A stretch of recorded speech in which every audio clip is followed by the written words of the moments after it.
네, 이재현의 뉴스 정면 승부 1부는 오늘의 주요 뉴스를 정리하는 순서죠. 뉴스 인앤아웃으로 시작하겠습니다. 오늘 주요 뉴스 정리해줄 김영민 아나운서 나왔습니다. 안녕하세요. 네, 안녕하세요. 네, 저 뉴스의 배경과 의미를 풀어줄 추은호 해설위원도 함께합니다. 안녕하십니까? 네, 안녕하세요. 자, 오늘 뉴스 인앤아웃은 첫 번째 아이템으로 국민의힘 민들레 모임과 관련된 내용을 좀 살펴보도록 하죠. 자, 국민의힘 친윤계가 주축이 된 의원 모임으로 이렇게 알려져 있는데, 자, 이 민들레 모임 출범이 좀 주춤하고 있는 모습이네요. 네, 그렇습니다. 민심 들어볼래의 약자 민들레 모임 출범이 더 늦춰질 것으로 보입니다. 원래 오는 15일로 계획이 됐었는데요. 그런데 지금 이 모임을 둘러싸고 사조직이다 아니면 친윤계의 세력화다 같은 논란이 불거지고 있기 때문에 좀 주춤하고 있습니다. 민들레의 공동간사를 맡은 이용호 의원은 민들레는 누구나 참여할 수 있는 오픈 플랫폼으로 이 모임은 기본적으로 당에도 좋고 윤석열 정부에도 도움이 되고자 하는 취지에서 시작한 순수 의원 모임이다라며 모임과 관련된 오해를 좀 불식시키고자 하는 모습을 보였지만 네. 그렇지만 민들레 홀씨가 당이나 정부의 도움이 아니라 갈등 요인이 돼서는 안 되겠죠 라면서 민들레 열차를 잠시 멈추고 의견을 나눠보는 게 필요하겠다. 오해는 풀고 소나기는 피해가야죠. 이렇게 속도 조절에 들어가는 모습입니다. 네. 근데 주춤하기는 하지만 사실 민들레 모임은 발족을 고수하겠다는 입장이기는 하거든요. 친윤계로 분류되는 한 의원은 향후 모임의 실제 운영을 보면 민심을 전달하겠다는 의도가 증명될 것이다. 이렇게 말하기도 했는데요. 민들레 모임의 향방 어떻게 될지 첫 번째 뉴스인 부탁드릴게요. 일단 그 민들레 모임은 일단 좌장이 될 만한 의원이 장제원 의원 아닙니까? 네. 장제원 의원이 불참 선언으로 일단 한참 힘은 빠졌습니다. 네. 그래도 모임을 계속한다면은 1차적으로 운영진이 일단 나름대로 구성이 돼 있을 텐데 내부적으로 그 운영진이 이번 주 초에 한번 모여서 앞으로 어떻게 할 건지 그 운영 계획을 다시 한번 결정을 해야 될 거예요. 만약에 장제원 의원 없이도 진행을 할지 아니면은 일단 숨고르기를 하고 좀 그 시간을 벌지 그 부분을 한번 논의를 해봐야 될 것 같은데 일단 민들레 모임을 둘러싸고는 사조직이니 아니면 친윤계의 세력한 이런 견제, 의구심 이런 것이 당합하게 그 존재하거든요. 네. 과연 이런 불편한 시선들을 무릅쓸 정도로 모임이 실익이 있느냐 이런 것들을 아마 모이면 따져봐야 될 겁니다. 아무리 자기들끼리 친윤계 세력화 아니다라고 외쳐도 이 모임 자체가 존재하는 한 당내 세력화하는 거다라고 하는 의구심은 지울 수가 없을 겁니다. 네. 그런 거를 정말 무릅쓸 정도로 자신이나 용기가 있는지 그 부분은 의원들의 선택에 달려 있는 것 같습니다. 네. 이번 민들레 모임이 또 사실은 윤핵관 분화 논란으로까지 번졌는데요. 네. 앞서 말씀해 주신 것처럼 장제원 의원은 불참 선언을 했는데 이 사이에서 또 많은 일들이 있었습니다. 대표적인 윤핵관으로 꼽히는 권성동 원내대표는 민들레 모임 반대편을, 장제원 의원은 원래 민들레 의원 찬성편을 들면서 윤핵관 내부에서도 파워게임이 시작된 것 아니냐 이런 해석이 있었거든요. 그런데 결국에 논란이 불거지자 장제원 의원이 제가 의원 모임에 참여하는 것이 문제라면 저는 참여하지 않겠다라며 민들레 불참을 선언했고 또 권성동 원내대표와의 불신 그런 논란을 종식시키기 위한 듯 A brother is a brother 한 번 형제는 영원한 형제다 이런 이야기까지 하기도 했어요. 이번에 윤핵관 분화 논란 어떻게 보셨어요? 일단 그 권성동 원내대표 장제원 의원의 이런 그 민들레 모임을 둘러싼 입장 차이로 윤핵관 분화되는 것 아니냐라고 하는 그런 시각 저는 충분히 일리가 있다는 생각이 들고요. 하지만은 결론적으로는 지금 장제원 의원이 백기를 든 모양이 돼버렸죠. 그런데 권성동 원내대표가 당초 이 민들레 모임에 대해서 반대 입장을 밝힌 거는 그 어떻게 보면은 자신이 원내대표 권한이 침해받았다.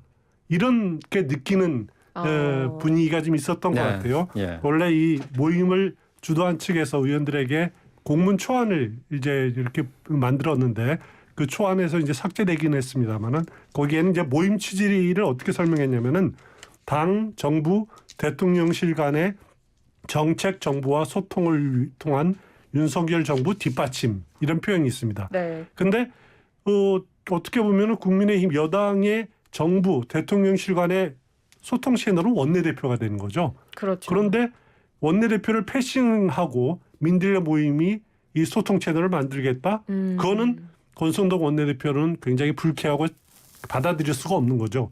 혹시 이 모임의 좌장인 장제원 의원이 그 어떻게 보면은 그 정부 대통령실과의 공식 채널을 새로 또 별도 채널을 만들려는 것 아니냐, 이런 그 오해를 사기에 충분한 소지가 있는 겁니다. 물론 결과적으로 초안에서도 이제 삭제가 되긴 했습니다만은 그런 의미에서 권성동 의원은 반대를 했을 수밖에 없은 그런 그 상황이었던 것 같고요.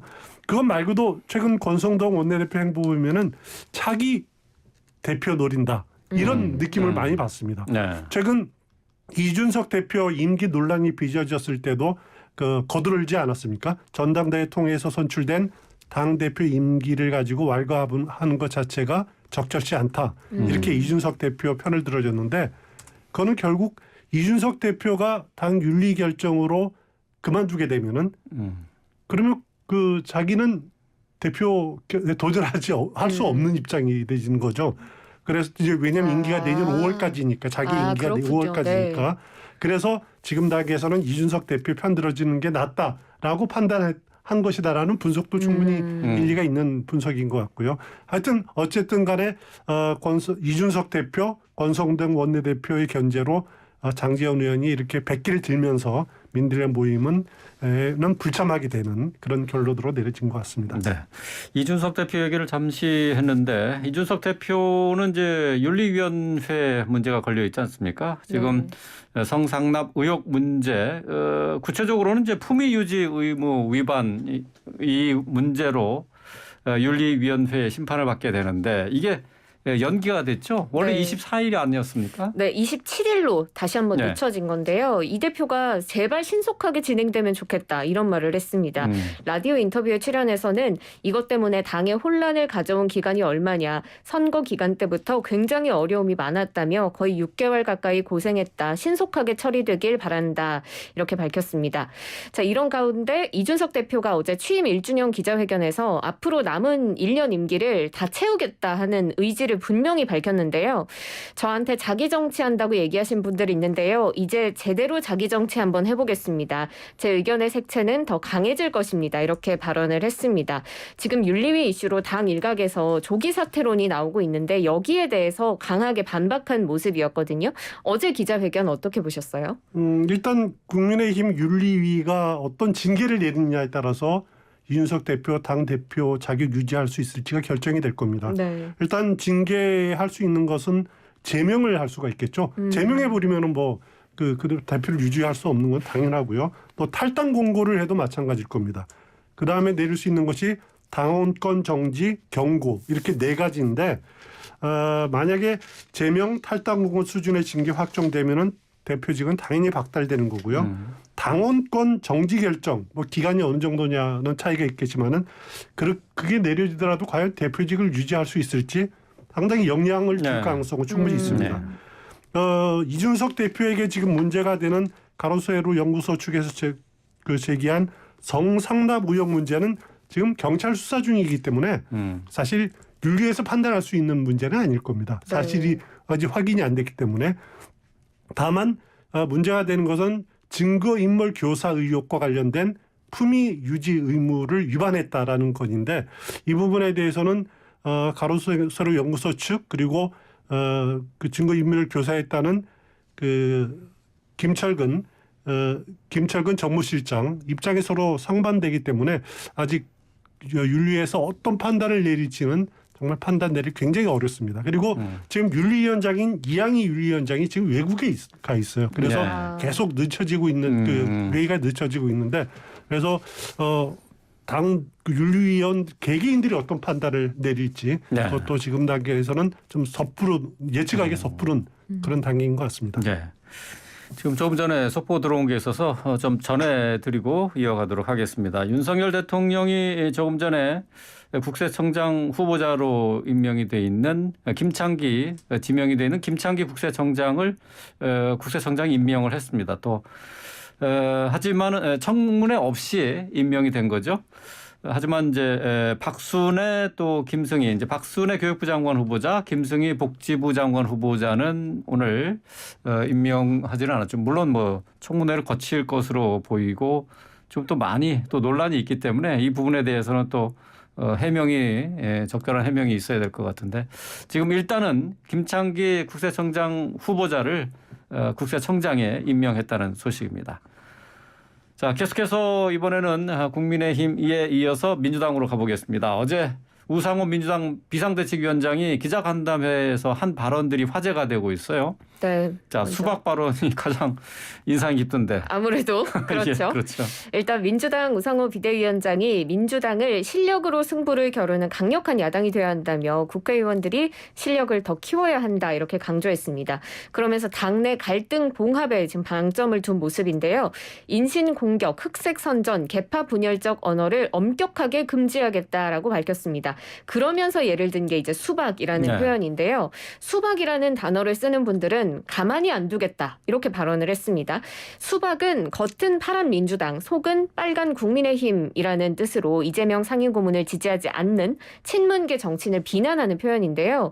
지금 이 단어를 쓰는 사람은 가만히 안 두겠다라는 건 결국 이 당내 분열, 계파 갈등을 봉합하고 통합으로 나아가는 게 급선무라고 판단한 것 때문인 것 같습니다. 우상호 위원장의 발언 어떻게 보셨어요? 일단 우상호 비대위원장 그 민주당 내 현안들 시원시원하게 정리하는 것 같아요. 네. 본인이 아마 차기 총선 출마 안 하기로 이렇게 선언을 했기 때문에 누구 눈치 볼 것 없다. 네. 그런 것들이 이렇게 시원시원하게 그 정리할 수 있는 그런 장점인 것 같습니다. 지금 단계에서 민주당이 이 우상호 비대위원장 외에 더 나은 카드가 있을까? 저는 개인적으로 쭉 생각을 해왔는데 하여튼 최선의 카드인 것 같아요. 이 우상호 비대위원장의 지금 민주당의 그 문제 두 가지를 짚었죠. 말씀하신 대로 당내 강성 팬덤의 문제, 또 하나는 계파 갈등. 이 문제를 두 가지를 찝었는데 정확한 진단입니다. 강성 팬덤에 대해서는 자신에게 온 욕설 문자 사례를 언급하기도 했습니다. 네. 자신에게 한 강성당원이 욕설 문자를 보내니까 이렇게 답을 했대요. 자신은 개 뭐가 아닙니다. 그렇게 답장을 하니까 그 욕설을 보낸 강성당원이 앞으로는 안 그러겠습니다라는 반응이 왔다라는 일화를 소개하기도 했는데 진짜 답장을 할 줄은 몰랐나 봐요. 그분이. 그렇습니다. 일단 강성 팬덤 정치에 이렇게 제동을 건 거는 강성 팬덤 정치가 선거 패인으로 분석됐기 때문에 여기에 제동을 걸어서 이걸 청산해야 된다라고 하는 강력한 의지를 밝힌 것으로 생각이 되고요. 수박 논쟁은 단순하게 팬덤 지지층에만 국한되는 것이 아니지 않습니까? 의원들 간에도 지금 벌어지고 있잖아요. 네. 일단 친명계인 김남국 의원 또 정세균 교회 이현욱 의원 간에 수박 논란이 벌어지지 않았습니까? 네. 의원들 간에서도 벌어진 것은 결국 계파 갈등을 나름대로 이렇게 보여지는 노정하는 것이기 때문에 이 문제를 엄하게 다뤄야겠다. 수박이라고 말하는 사람들 가만 안 두겠다라고 하는 것이 더 이상 불필요한 소모적인 계파 갈등 하지 마라라고 하는 강력한 경고 메시지다. 이렇게 보시면 될 것 같습니다. 네. 그리고 우상호 위원장이 지금 민형배 무소속 의원 꼼수 탈당 논란이 있었잖아요. 이 의원의 복당을 요청할 것인지에 대해서 묻는 질문에는 그럴 계획이 없다고 답했거든요. 헌재 판결이 먼저다라고 했는데 민형배 의원은 최근에 복당 의사를 또 밝힌 바도 있어요. 이 복당 여부는 어떻게 될지 뉴스인 해주세요. 일단 우상호 비대위원장이 있는 한은 안 될 것 같습니다. 일단 민주당 당규에는 탈당 1년이 경과되지 않으면 복당할 수 없다라는 조항이 있습니다. 네. 그리고 다만 중앙당 심사를 거쳐서 의결하면은 시기와 관계없이 바로 복당할 수 있다라고 이런 조항이 있는데 그렇지만은 중앙당 심사 자체를 안 하겠다는 것이 우상호 위원장의 그 말이니까 조기 복당 그러니까 전당대회 전 복당은 어려울 것 같고요. 민영배 의원 경우에는 지금 알려지기로는 조기에 복당을 하면은 최고위원 한번 도전해볼까라고 하는 마음도 있었는 것으로 지역 언론은 보도를 하고 있는데 네. 다 무산됐다 이렇게 보시면 될 것 같습니다. 지금 당장 예. 헌법재판소에서 권한쟁의 심판 전당대회 전에 날 가능성 저는 별로 희박하다고 봅니다. 그러니까 음. 무산이라고 보시면 될 것 같습니다. 거꾸로 얘기하면은 현재 이제 권한쟁의 심판이 결정이 나오면은 민영배 의원의 복당도 이루어질 것이다 이렇게 얘기를 할 수 있겠네요. 그렇습니다. 그리고 만약에 차기 8월 전당대회에 선출된 차기 대표가 화합 차원에서 그때는 또 다른 그 복당을 요구하는 조치를 취할 수는 있을 것 같습니다. 네. 오늘 우상호 비대위원장을 필두로 해서 민주당의 비대위가 첫 공식 회의를 열었죠. 네, 그렇습니다. 오늘 오전에 국립서울현충원 방문을 시작으로 일정을 시작했고요. 그 이후에 바로 국회로 이동해서 첫 비상대책위원 회의를 가졌습니다. 당장 8월에 전당대회를 위해서 전당대회 준비위원회 구성 등을 논의했고 전당대회 준비위원회 위원장에는 4선의 안규백 의원, 전당대회 선거관리위원회 위원장에는 3선의 도종한 의원이 위촉됐습니다. 두 의원 모두 계파 색깔이 좀 였다는 평가를 받는데요. 두 의원의 인선은 어떻게 보셨습니까? 일단 안규백 의원은 이제 정세균계입니다. 네. 정세균계고 도종환 의원 경우에는 친문계죠. 친문계고 이제 문체부 장관도 거치지 않았습니까? 네. 하지만은 어떻게 보면은 그 두 의원은 계파에 속했다기보다도 계파색이 좀 옅은 다소 중립적인 입장을 취할 수 있는 인사라는 점에서 그런 아마 임명이 된 것 같은데 전당대회 준비를 하고 또 이렇게 치르는 과정을 이런 분들이 의원들에 대한 신망도 높기 때문에 무난히 잘 치러질 수 있는 무난한 인사가 아닌가라는 생각이 듭니다. 네. 그리고 또 이번 회의에서 민주당 지도부가 국회 정상화를 위해서 여당의 양보를 촉구했거든요. 전국을 푸는 책임은 여당의 양보안에서 출발하는 것이라며 야당도 국정 운영의 한 축으로 협력하겠지만 여당이 먼저 양보안을 내놔야 한다 이렇게 촉구했습니다. 특히 법사위원장 문제와 관련해서는 제가 기억하기로 법사위 합의안의 전제 조건은 법사위가 상원처럼 군림해서 모든 상임위의 주요 법안 내용까지 관련하지 않도록 하겠다는 것이라면서 결국은 상임위의 권한을 축소하는 것을 전제로 해서 민주당이 국민의힘에게 양보한다. 이 얘기를 설명을 했는데 국민의힘은 이걸 어떻게 받을지 좀 궁금하더라고요. 어떻게 보세요? 일단 국회 정상화한다는 데는 여야 국회의원 마음 모두가 같을 겁니다. 그래서 이제 법사위원장 문제가 그동안 논란이 됐는데 민주당에서 이렇게 공식적으로 법사위원장 국민의힘이 줄 수 있다. 단 법사위원회의 상원 역할을 없애는 박탈하면은 가능하다라고 이렇게 어떻게 보면은 나름대로 융통성 있게 이렇게 네. 제안을 한 거기 때문에 국민의힘도 법사위원회의 그 기능을 어떻게 수정할지 여부를 좀 조정이 가능할 수 있을 것 같아요. 체계 자구심사 권한이라고 전에 표현을 네. 했었는데 네. 그 부분은 예를 들어서 이제 심사 범위 외에 질의를 못하게 한다라든가 이렇게 제한을 두면 가능한 부분들인데 오늘 이렇게 민주당의 입장을 보면은 그동안 민주당이 법사위원장에 집착하는 것이 어떻게 보면은 탄핵 심판 혹시 벌어지면은 이제 검사역을 맡는 소추위원이라 그러죠. 그거를 법사위원장이 하거든요. 지난 박근혜 전 대통령에 대한 탄핵 소추 때 소추위원이 권성동 법사위원장이죠. 네. 당시 이를 맡았었는데 국민의힘은 이제 그런 경험 때문에 민주당이 지금 이제 원내 다수석을 차지해서 윤석열 대통령 탄핵은 추진하기는 어렵지만은 만약에 한동훈 법무장관에 대한 탄핵은 가능하거든요. 만약에 이제 중수처 법안을 이제 입법 과정에서 법률 위반했다라고 탄핵을 했을 경우는 민주당 단독으로도 가능합니다. 제적 과반이 있으면 되기 때문에 그러면은 소추위원장 자리를 법사위원장이 가지는데 그거를 자기들이 갖겠다라고 하는 것 때문에 고집하는 것 아니냐라고 하는 분석도 많이 있었는데 그런 것이 실익이 없다라는 판단을 내렸기 때문에 법사위원장을 내줄 수도 있다로 입장 전환을 한 것이 아니냐 이렇게 볼 수도 있는 대목입니다.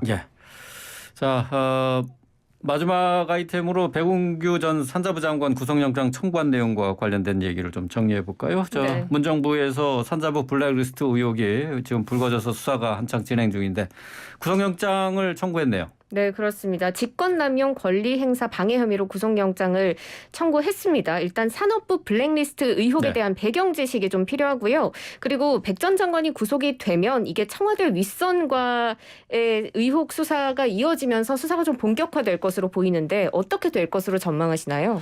일단 그 산업부 블랙리스트 의혹 이거는 지난번에 이미 구속이 됐던 환경부 블랙리스트 사건 똑같은 겁니다. 그때 김은경 전 장관도 대법원에서 유죄 확정 판결을 받지 않았습니까? 네. 그렇죠.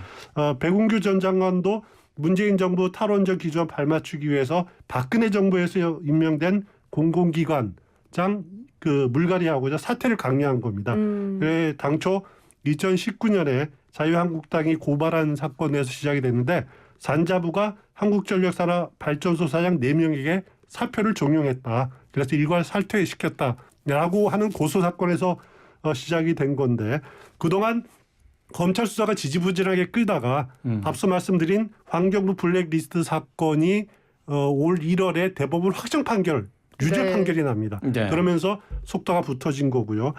백운규 전 장관의 구속 여부는 뭐 법원이 판단할 문제지만은 앞으로 과연 어디까지 수사가 확대되느냐입니다.